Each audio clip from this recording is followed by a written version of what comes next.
Bonjour Fred Alpozzo. Bonjour. Au dire de certains, la situation de la SMCM serait au plus mal. On parle de liquidation, on parle également de dépôt de bilan. Qu'en est-il en réalité? Bien, en réalité, c'est une possibilité, mais elle est savamment orchestrée par les actionnaires et le gouvernement, puisque dans les faits, tout est réuni pour que la SNCM poursuive son activité de service public aux côtés de la méridionale, également sur les lignes du Maghreb, au service de l'emploi, puisqu'il y a plus de 4000 emplois directs et induits concernés par la SNCM. Mais au niveau, par exemple, économique, pour la Corse, ça se traduirait comment là? Ah ben aujourd'hui, les chiffres parlent d'eux-mêmes, puisqu'il y a l'équivalent de près entre 80 et 100 millions d'euros de retombées économiques entre masse salariale et sociétés qui opèrent au service de la SNCM en tant que fournisseur ou sous-traitant. Donc c'est clair encore une fois que l'activité SNCM et même au-delà de la délégation de service public de l'entreprise en général, elle a un impact direct sur l'emploi, aussi bien en Corse que sur le continent, et en retombée économique pour les sociétés rattachées de la même façon, et également pour l'avenir de la profession, puisqu'il y a une école de marine à Bastia, et que la SNCM, comme la Méridionale, sont les seules compagnies sous pavillon français en Méditerranée. Vous avez rencontré ces dernières 48 heures le ministre des Transports, je crois, à Paris, et à Ajaccio, des représentants de CTC, la collectivité territoriale corse. Qu'est-ce qu'il est ressorti de cette réunion, ou de ces réunions plus exactement? Mais il en est ressorti que toutes les solutions existent d'un point de vue législatif, réglementaire et économique pour garantir l'avenir de la SNCM et la poursuite de l'activité avec la CMN. Et qu'en fait, c'est qu'une question de choix politique.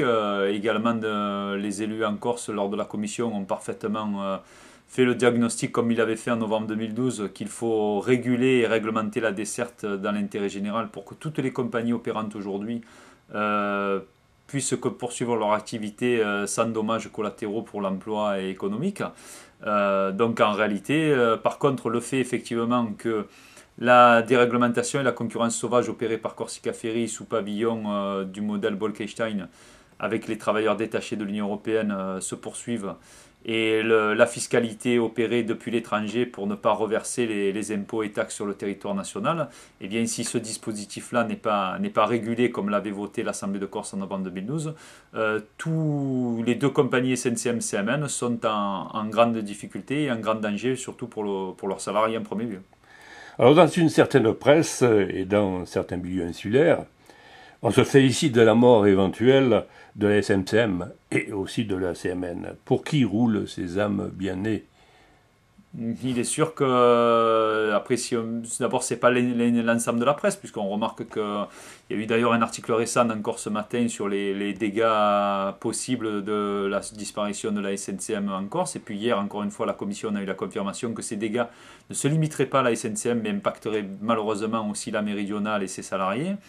Et donc, on peut se poser la question, effectivement. Ce qui est sûr, c'est que ça laisserait Corsica Ferry en situation de monopole low cost, comme sur la Sardaigne. Il y aurait donc l'emploi de perdu. Il y aurait également pour les usagers à ce moment-là un service en qualité, avec des conséquences sur la sécurité et l'environnement qui seraient impactés, puisqu'il y a déjà eu des dégazages produits avec ce mode économique low cost. Et également, on peut être à peu près certain que eh bien, c'est Corsica Ferry qui factuellement se retrouvera en situation de monopole sur l'intégralité du transport à passagers, et notamment la période touristique en été, au détriment de la SNCM et de la Méridionale, où même là, le service public pour le transport de marchandises avec l'approvisionnement de la Corse devrait être revu à la hausse, et il y aurait des conséquences pour les usagers, tant les transporteurs, mais bien évidemment la population qui, elle, achète les matières premières dans les supermarchés. Dernière question, c'est par rapport à votre grève du 1er janvier. Et quels en sont les motifs, bien sûr, et quel impact peut avoir cette grève sur la situation de la SMCM et de la CMN?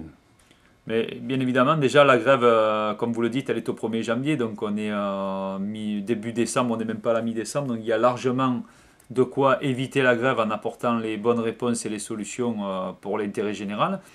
Donc, par contre, il n'y a aujourd'hui malheureusement pas d'autre choix pour les salariés que d'user de leur droit de grève, et je dis bien usés, pas abusés, de leur droit de grève, puisqu'au 1er janvier, la DSP donc prendrait effet dans une concurrence toujours déréglementée et sauvage de Corsica Ferry avec des travailleurs détachés de l'Union européenne, une fiscalité qui ne bénéficie pas localement aux territoires nationaux et qui viendrait casser et démanteler l'emploi à la SNCM et la Méridionale par rapport justement au décret de loi de l'État qui n'est pas conforme aux engagements qu'il a pris, aux obligations de service public que la collectivité de Corse avait votées en novembre 2012 et qui sont remis en cause là aussi par Corsica Ferry après le tribunal de Bastia, alors que ces délibérations peuvent être maintenues par un dispositif juridique adapté.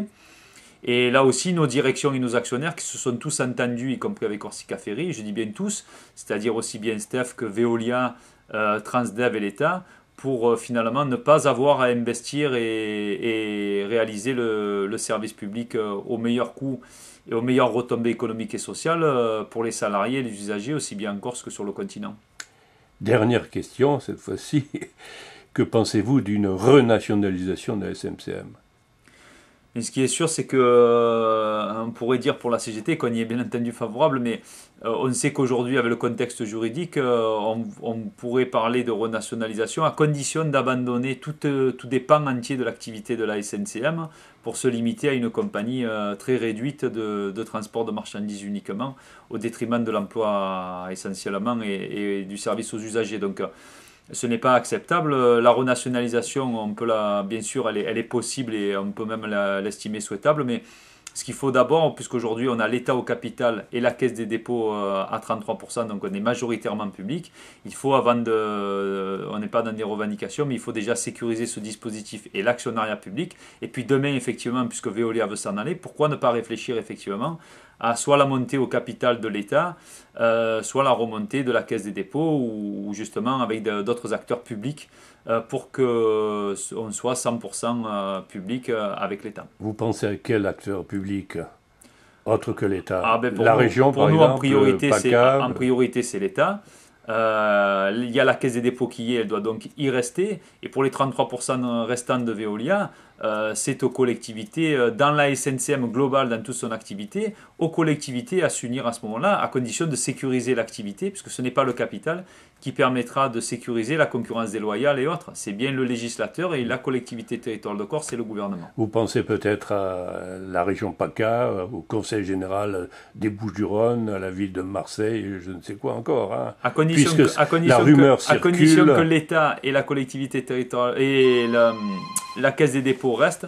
Toutes les collectivités territoriales, à ce moment-là, sont les bienvenues aux côtés de l'État et de la Caisse des dépôts, avec bien entendu la collectivité territoriale de Corse et les autres collectivités territoriales. On peut penser à la région PACA, on peut penser à la ville de Marseille, notamment.